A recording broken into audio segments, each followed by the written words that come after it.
Hi guys, I'm Sonal and welcome to my channel.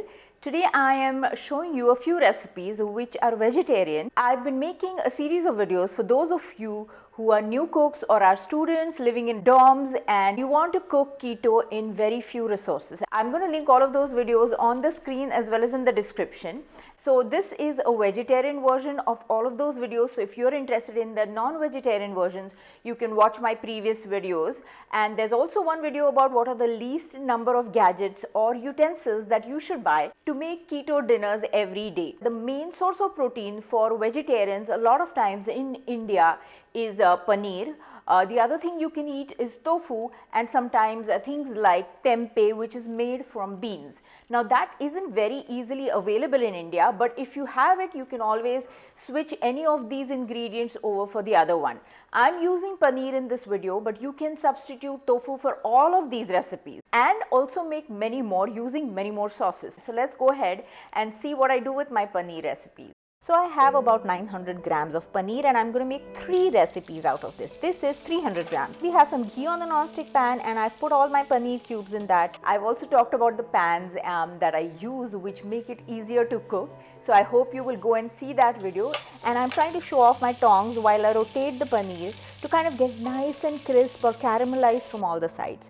Now because you got your paneer or your protein in, you want to add some vegetables, and I thought of a green pepper. So it was lying around, you grab it, and you're not going to use a chopping board and knife for all of this. What you do is you just tear it apart. So I'm just taking the core and the seeds out and putting my green peppers. And this video is also for people who are not new cooks or students, because all of us are in a hurry sometime or the other, and I make such recipes myself all the time. And by the time your paneer crisps up really well from all the sides, your peppers are cooked. And even if they are not, this is something you can eat raw. So you have seen I've given it a couple of tosses, and since you're a student, this is the time you should actually practice your skills, because you're not feeding anybody, you're the only one. So if you drop a few things on the counter, you can always pick it up and eat it, so quietly before anybody can see you. So anyway, I'm adding some pizza masala. This is something which has garlic powder, onion powder, it has salt, the herbs and red chili flakes. You can use any masala or any seasoning that you want, but don't forget to add salt. Mine already had salt and that's the reason I didn't add any. I will link this masala in the description as always, and make sure before you sit with your plate in your hand, you have salted the dish. So you can leave any of these fancy masalas out and just put that. We've used 300 grams of the paneer. I'm going to use another 300 grams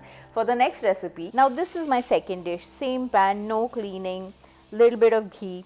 I have put 3 slices of paneer in it and I'm going to lightly brown it. I mean, that's what I'm going to try to do, but if I leave it on the pan for too long, it's going to get browned too much, which is what I did with the zucchini. So you can see I added some zucchini slices and I went to the refrigerator to get tomato puree. In the meanwhile, I think my zucchini got a little too brown, which is absolutely fine because I'm the only one eating. Some more pizza masala on each of these because I'm trying to make it sort of like a pizza, and slices of cheese because, as I said, that's the most convenient and the cheapest option. If you're trying to cut down on cost or time, this is the best. So you cover it up and let the cheese melt and your pizza bites are ready. And this is kind of like a whole meal because you have your vegetarian protein as well as your vegetables. So let's go ahead and watch a paratha recipe, because if you're Indian, you're going to want to eat a roti or a paratha, and it's very difficult to make one on keto is what we think. But let me show you an easy way to do that. About 2 heaped teaspoons of psyllium husk, a pinch of salt, garam masala or something. I put some paneer. The 300 grams that was left, I am crushing it completely and trying to make a dough out of it, because the psyllium husk will absorb all the moisture in the paneer and it's going to form a dough, which it did. I did let it rest a bit, and once that is done, on a cold pan, make sure it's cold, I'm going to put the paneer mixture and pat it down, because we're making a paratha or a roti, whatever you call it, and you can add fenugreek or other flavorings or vegetables to make it a stuffed paratha or a flavored paratha or a vegetable paratha. I did not do that.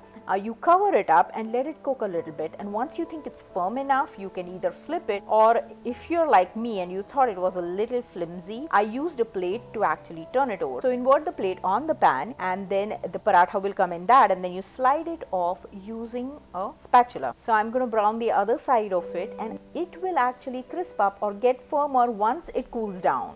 But once that is done, we're going to get it out and eat it with some vegetables. Paneer, as you know, is the protein part, but you want to get some vegetables. So once I get it out of the pan, I'm going to put some cabbage in the same pan. So there's cabbage and ghee, and I'm going to cover it and let it cook a bit. And in the end, again add another of my masala or spice blend. So I'm using an aloo puri masala, which you can substitute for anything else. You can use turmeric chili powder, garam masala, or just turmeric chili powder and salt, which is what I do all the time. So I hope you enjoyed watching these recipes and they have intrigued you, and you will try them out and also try many more versions of these. Let me know in the comment section, click pictures, share them on my social media handles. Also follow me on all of these and share this recipe with your friends and family so I get to reach a lot more people than I'm reaching right now. Thanks for watching.